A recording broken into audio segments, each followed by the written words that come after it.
Guys, I'm having you in mind for the brachas, and if you can have the brachas in mind as well. Baruch atah Adonai Eloheinu melech haolam asher kiddushanu b'mitzvotav v'tzivanu l'suk b'divrei Torah. V'arevna Adonai Eloheinu divrei Torah b'finu v'ficha beit Yisrael. Yeh nachnu v'tzeitzeinu v'tzeitzeimcha beit Yisrael kulanu yodeach shemecha v'lomdei Toratech lishma. Baruch atah Adonai l'mei Torah l'emu Yisrael. Baruch atah Adonai Eloheinu melech haolam asher b'cha banu mikol hamim. Baruch atah Alamim Natan Lane Torah Baruch atah Nanoteinu Torah. Amen. Amen. Okay, that was not my smoothest bracha. Please God, the shir will go a lot smoother than that. I remember, by the way, guys, that I once went up for my brother's wedding. I was so nervous that they wanted me to do the bracha for Hamotzi. And I went up, and I mean, this is when I went to Menorah Primary, before I went to Northview and everything else.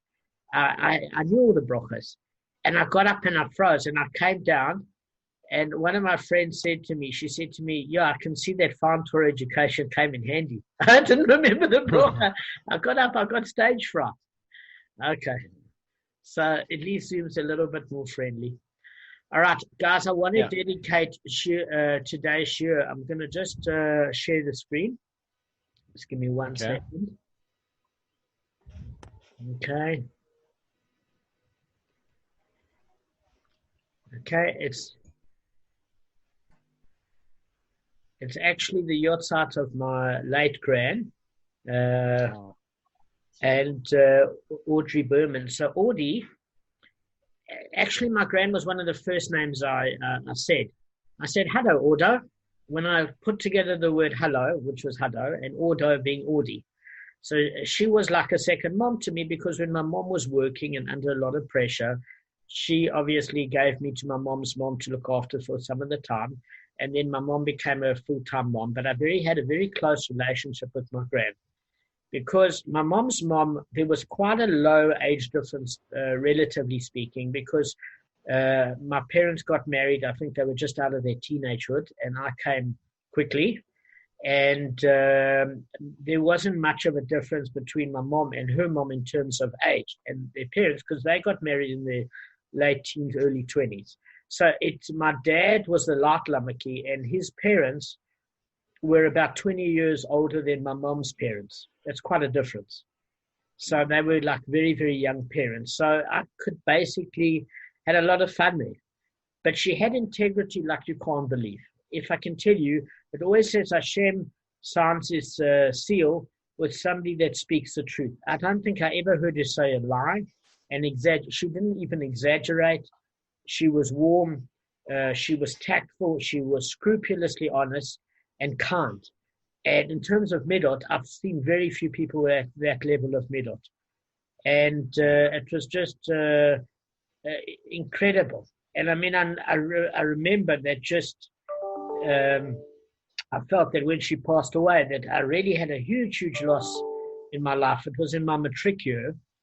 And even though she didn't come from an observant family, every night she said the bedtime Shema, because they had that part in it, Hamapil, where you scrupulously have to do a cheshbon, a nefesh, an accounting of the actions you've done during the day, to forgive every person, to look at everybody with a beneficial eye, to check your character and if you conducted yourself well, and to say Shema, to dedicate yourself to the love of Hashem. And she did that. And from not being a frum person, it's quite unique. It wasn't trendy to be frum in the 80s and 90s. You know what I mean? To come up out of your own conclusion that that's the right thing to do, I think is incredible, by the way. So I want to dedicate the shir to her, to my gran, Udi. I just want to just read a Mishnah to you guys, and the Mishnah is the Mishnah that we're doing, of which we're doing the learning now. Just give me 1 second, guys.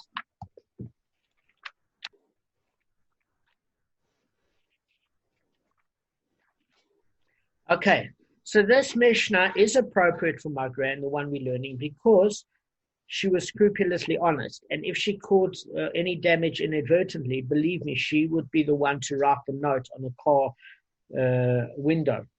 Not like the person that, do you remember, Gavin? I think I showed you once. There was a person that wrote on a car window.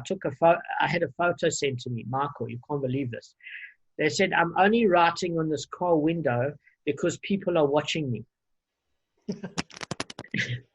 And they damaged the car. Can you believe it?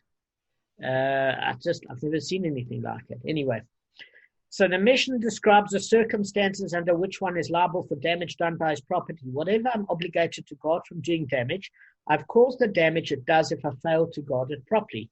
Therefore, I'm liable to pay for that damage. If I caused a portion of his damage, I'm obligated in the payment of his damage like one who caused all his damage.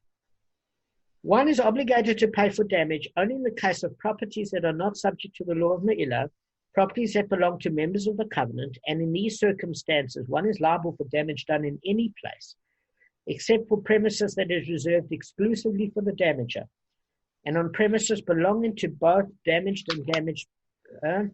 When it does damage, the damager is obligated to make payment for the damage with the choicest of land. So, Audrey, I hope this is an elevation for your neshama. And guys, I want to thank you for learning with me. You did incredibly well yesterday. Incredibly well. Obviously, it gave us all a fright. And the reason being is that we don't know the daf as well as one should know the daf. And what I like about what we did yesterday in terms of testing everybody is, isn't it a much better way to do it that way than to just give it over? There was no way to indicate if you guys knew what was going on other than that. Absolutely. It makes it tough.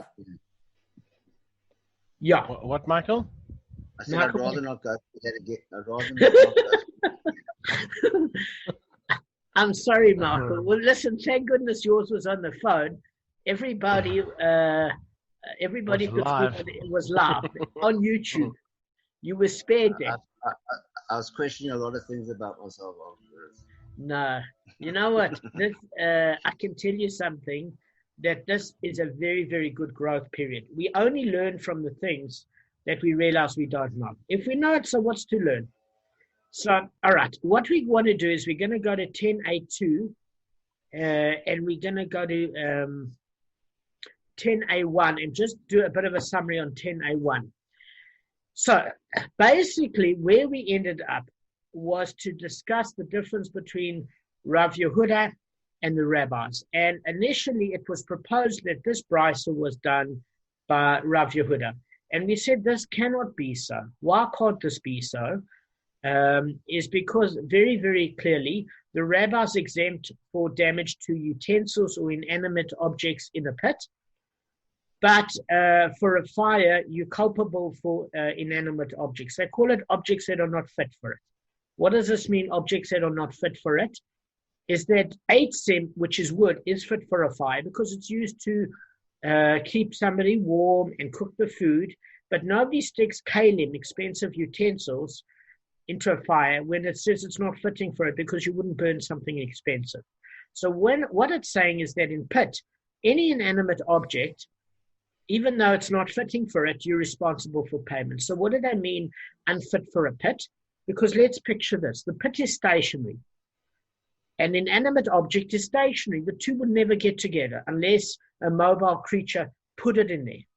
Does that make sense? So technically it's unfit for a pit. But the rabbi's exempt for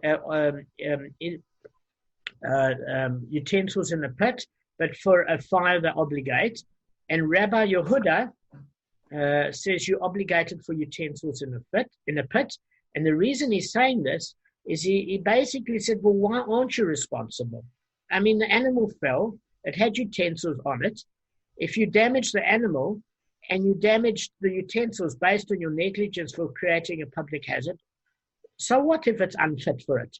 The truth of it is it damaged because you created an obstacle of damage. So that's how he holds. It actually does make sense to me. But the reality is the brisa can't be coming to say that it's written by Rabbi Yehuda. Why? Because if it's turning around and saying that pit is more stringent, fire is more stringent than pit, because you're responsible for utensils that are burnt in a fire, this can't be the opinion of Rabbi Yehuda, because Rabbi Yehuda turns around and says, you're not exempt for utensils that get damaged in the pit. You're obligated. So therefore, it can't mimic him. Does that make sense, guys? Okay, that's how we ended off. Now, we're talking about the fact that the Brisa then says, okay, if you want to reflect that it's the view of the rabbis, there's certain things that are missed out the Brisa. Now, whenever one thing is missed out, it's included in the list. So, Marco, you weren't here yesterday, but for example, when we learned about Rav Chisda, remember Rav Chisda bought 24 damages, and we said that there were 26 damages in total. In other words, if it was 25, he would include it in the list, but if there's more than one, he doesn't have to include it in his list, right? So what did Rav Chisda leave out? Do you remember? He left out an informer. An informer is somebody that informs upon a Jewish member to non-Jewish authorities so they can confiscate his property. And he comes to bring the case of Pigul that he excluded, which is a Kohen eats the offering after the prescribed time, so it renders it null and void, and therefore he owes the money back to the person that brought the sacrifice, because that sacrifice didn't do what it was meant to do. And in terms of a sin offering or whatever sort of sacrifice it was. So he owes the person money, the Kohen. And Rav Chisda turns around and says, an informer is not tangible damage because it's speech. And he turns around and says, we don't talk about consecrated damage because pigul can't be discerned physically. It's a conceptual damage based on spiritual factors. But we come to bring this here because we said if it was more than two, it's left out. It's mentioned. If it's just one more, then it's actually included in the list. So the Gemara says, listen, there's certain things that were left out. Yeah. And what was left out? He left out the exemption of concealed items. And this applies only to fire and not to damages. Okay. So what are we saying here? Marco, what it should have said is that pit is more stringent than fire. Kevin, pit is more stringent than fire. Why is it more stringent than fire? Because it comes to obligate for damage for concealed items. Whereas fire, you're not responsible for concealed items. Do you get what I'm saying? So it seemed to have left that out. Again, if I'm arguing that pit is more stringent than fire, I would come and say that pit is more stringent because you're obligated for concealed items. You have to pay. If there were utensils in a sack and they were concealed and it was on a donkey, is a bad example because utensils are exempt in the pit. But let's say there was let's just say there was it uses the example of another animal within a sack that was concealed, and it damaged the first animal carrying it in the second one. Just say it was a calf. You are responsible for concealed items that get damaged in the pit. Items, not inanimate objects like utensils, right? But with fire, you exempt.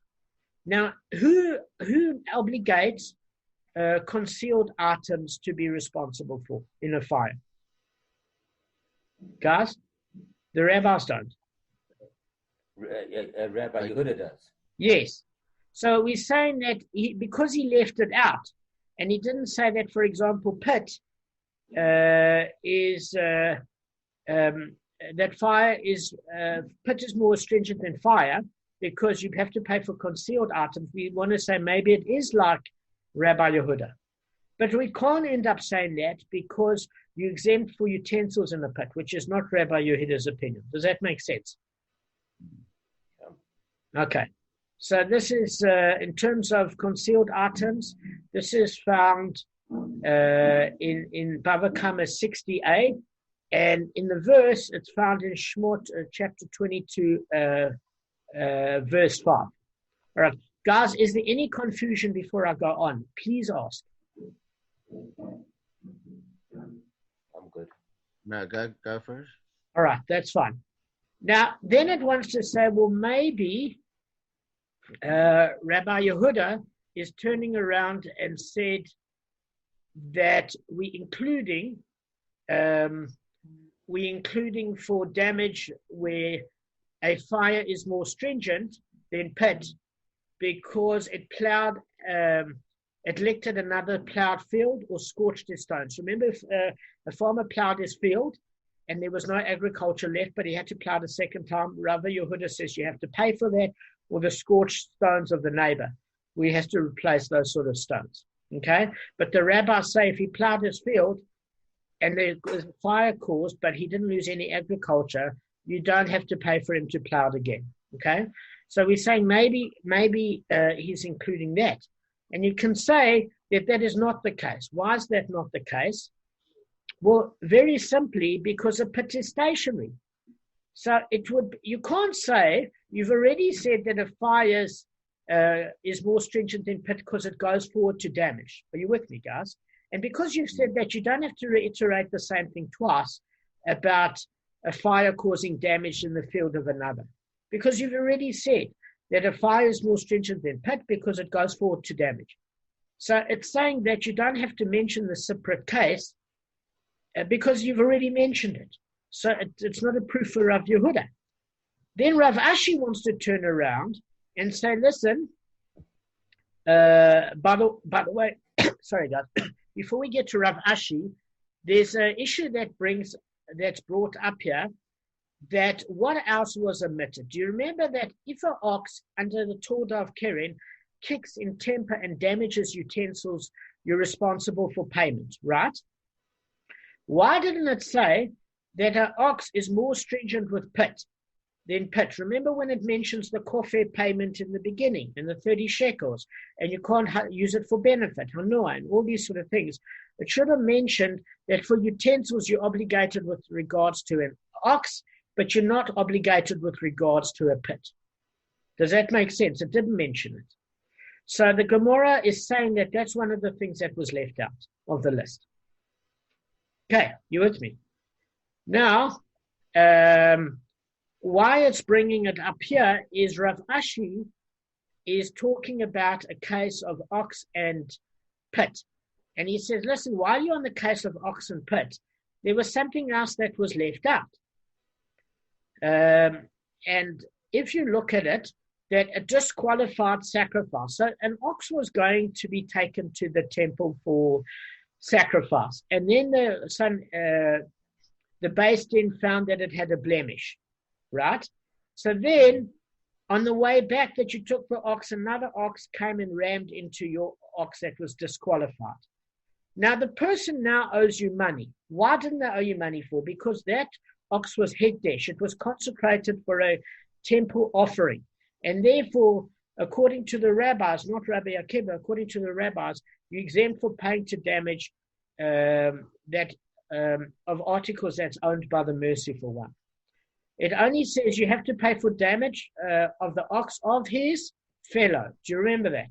So while it's in the state of hekdesh consecration, that ox, if your ox damages a temple ox, you don't have to pay according to the rabbis. But the minute the ox becomes disqualified, it's now become the ox of his fellow again because it's not suitable for a temple sacrifice. Right.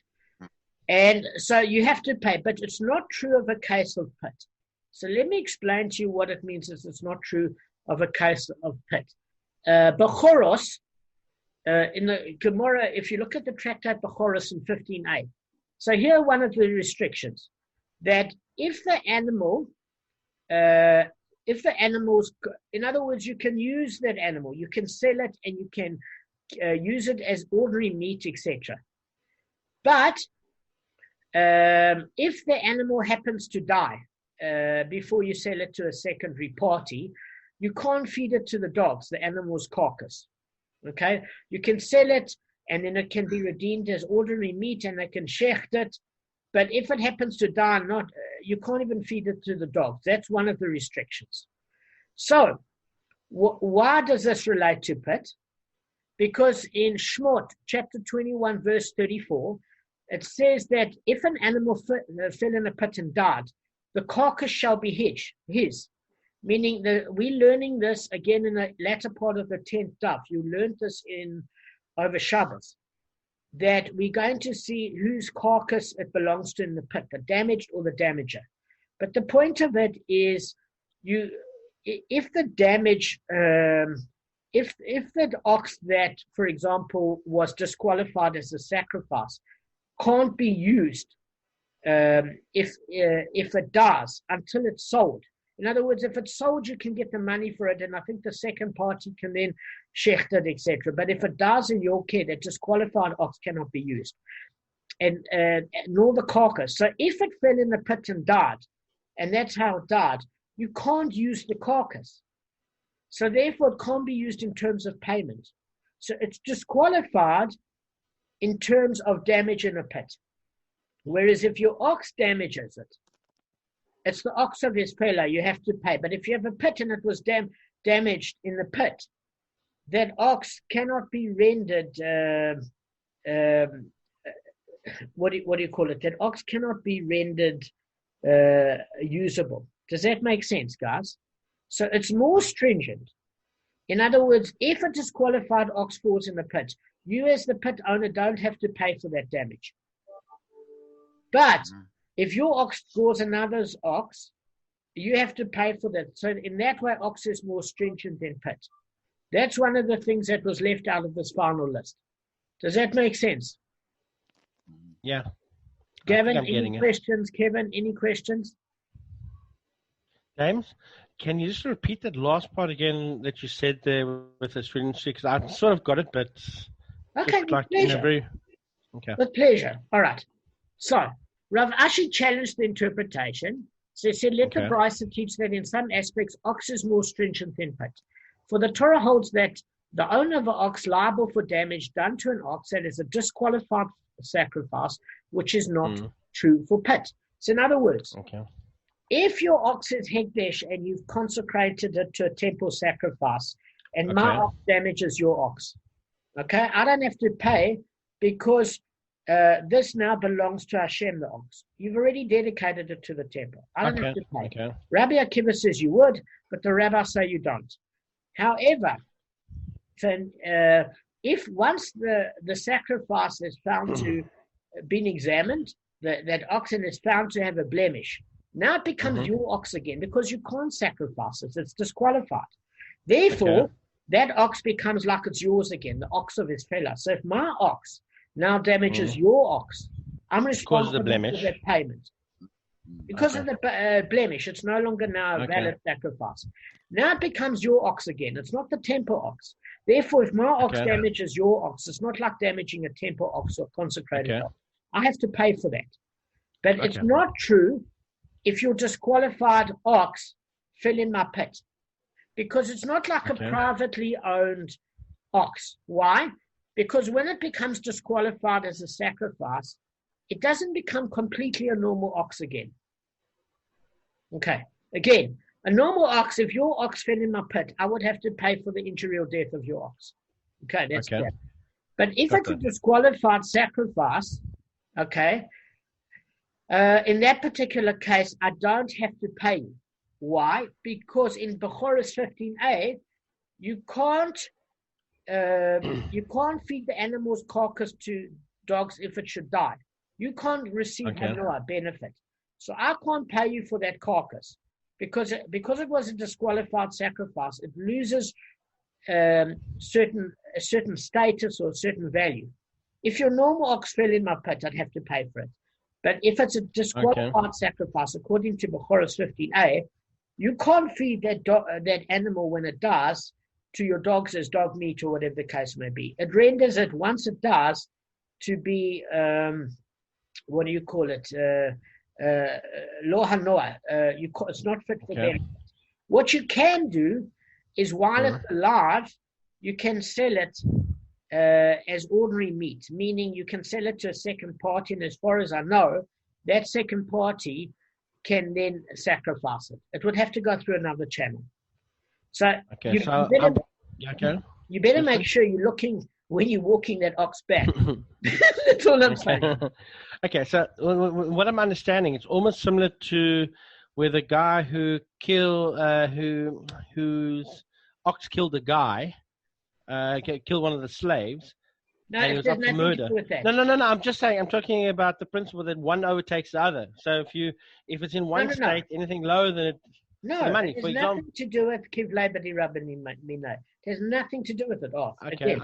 I'm looking at No, the but it concept. doesn't I'm not even have looking at- anything to do with it. I call it because Okay, I'm not talking about it doing it. I'm saying if it goes into another state and anything below that state becomes null, so he doesn't pay you. Like if you're convicted as a murderer. No, Arthur, you you're not allowed to use that Okay. that thing of kivlei because you're taking two different things and you're creating a premise that doesn't exist. The case that we were talking about, kivlei b'di rabbanim minai, means that if there are two different punishments that are due, when you enforce the higher one, the lower one falls away. This has nothing to do at all with a disqualified sacrifice. You can't even make that. I'll just no. You can't do it. All we are saying here is a disqualified sacrifice now becomes your ox. So if my ox damages your ox and it belonged to the temple, I don't have to pay according to the rabbis, according to Rabbi Akiva. Okay. But if it's now disqualified as a sacrifice because it's got a blemish, it now becomes your ox again, the ox of his fellow. So if my ox damages the ox of his fellow being your ox, I have to pay for that damage. But the reason you don't have to pay if your ox fell into my pit, if it's disqualified as a sacrifice, is a normal ox that falls in my pit and dies or gets damaged, I have to pay for. But if it's disqualified, you cannot benefit from the carcass. Okay. So in other words, you can't benefit from the carcass. Okay. You can't feed it to dogs. You can't get it in terms of payment reparations. It's tough. Okay. If the ox gets injured, as far as I know, you pay for the injury, but you certainly don't pay for the carcass or the death portion. Okay. If you sell that disqualified sacrifice, that ox, you can get money for it. You can get hanoah. It's not like it has to be alive when you're selling it, though. Yes, you can't sell it and when then it has to change parties. It's not like the kofar payment where that ox is stoned and you can derive no benefit. They have nothing to do with each other. Okay. So, basically, what it's going to discuss now is that if an ox, just like a fire that damaged, according to Rav Yehuda, a field that had been plowed, that you're obligated to repay. If an ox damages a field and it has to be replowed, you have to pay. So why don't it bring both of these examples against pit? Because they're saying you already said that fire and ox is more stringent than pit because it goes forward to put damage. In other words, it goes forward and causes damage. You don't have to mention each and every case about the fact that if an ox kicks utensils, you have to pay, and then with a pit you don't. And if an ox damages a plowed field or agriculture, you have to pay, like in Shane and Regal, and with pit you don't. And then if your fire licked the field of another plowed field, according to Rav Yehuda, you pay, and according to the rabbis, if you damage the agriculture, you don't. Because this is covered under the fact that fire is more stringent than pit because it goes forward in damage. Ox is more stringent than pit because it goes forward in damage. And that's all you have to say about it. One doesn't have to have the reason. And that's why they said that you don't have to mention these other two cases that were left out. Guys, we're going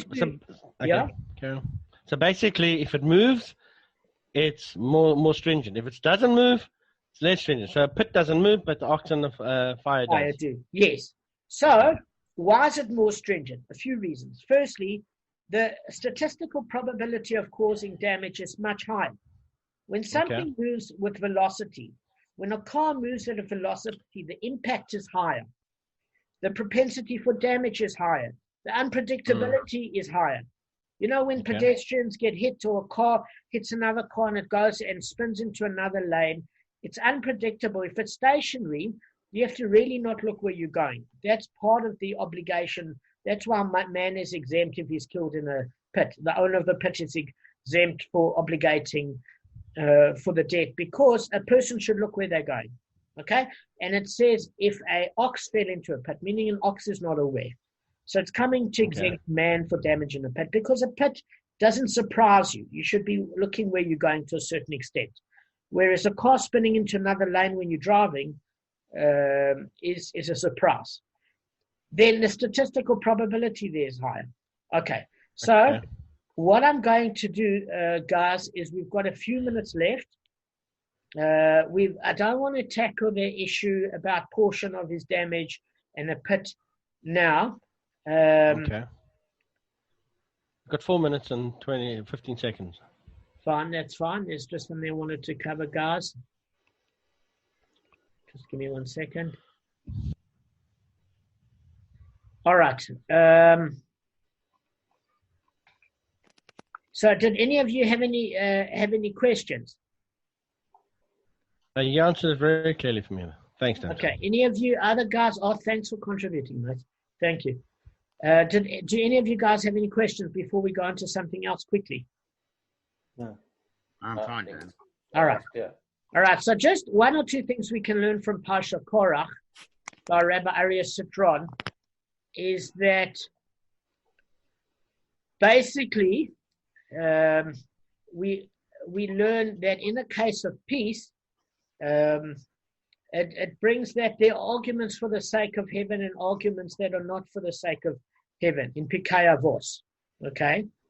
So in Pirkei Avos, chapter 5, verse 17, we learn that if there's an argument for the sake of heaven, it will endure. And if there's an argument not for the sake of heaven, it will not endure. The argument considered not for the sake of heaven is the one that Korach had for Moshe Rabbeinu, because he had it with regards to what? To honor. Does that make sense? He sold it under the benefit of why shouldn't we all have equal rights, etc. But in fact, he wanted obviously most of the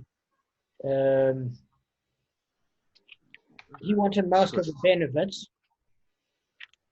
Okay. All right. So what I was going to say to you is one of the things that you have to look at in terms of halacha is that it's known in the Gemara as a tap that leaks. Meaning, what happens with plumbing if you ignore an argument? Say you've upset your friend and you leave it alone. Sometimes you've got to let people cool off. But if you don't bother to apologize and fix it, it's known almost as a plumbing leak, that the more you leave certain things, I can tell you, the more you ignore SARS or the more you ignore dental hassles, it's just going to get worse. So if it's known as a small leak and you fix it immediately, you're not going to, as the Gemara terms, the flood is going to be let loose, which is impossible to fix. Because what it's saying here is the more time that arises between the dispute and fixing the dispute, the more it will go from a small leak to unfixable, where there's this awkwardness and you have to do a lot of bowing and scraping in order to, fix the argument. And according to the Rosh, it says, if you do not remain in a state of dispute with your friend for even one day, and rather humble yourself before him and be the first to ask for forgiveness, because a small leak in a dam can lead to a huge flood. It's quite easy to close a small leak, but to fix it later after the flood is let loose is almost impossible. This is also true about arguments. One should always endeavor to stop an argument before it spirals out of control. So some of the advice that's given is do not get angry about trivial matters against any person, lest you gather enemies for no reason. So one of the sourcing here is you've got to say, in 50 years' time, does this actually matter? Meaning, it was brought in Orach Chaim, that it says that you've got to see the context. Is this a fight, in other words, for the sake of heaven, or is it for something petty? And if it's for something petty, you've got to let it go. Gavin, do you remember when we learned in Sanhedrin about Achitophel? You remember that? And that he sided with the son of David HaMelech against the fight with David. And he was David HaMelech's most trusted advisor. Remember we learned this in Sanhedrin, and said he doesn't have a portion in this world nor the world to come. So interestingly enough,